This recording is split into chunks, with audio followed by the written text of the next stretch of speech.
If you and your wife are considering finding her a boyfriend, whether through an open relationship, polyamory, or exploring a kink, it's essential to have clear communication and mutual consent throughout the process.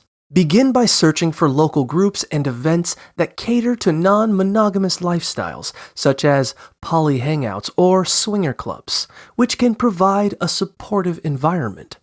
Online platforms like Tinder, Bumble, or more serious sites like OkCupid and Field can also be useful, depending on whether she seeks casual connections or a more meaningful relationship. It's crucial to be upfront about your open relationship when creating profiles or meeting potential partners, ensuring that all parties are aware and consenting to the dynamics involved.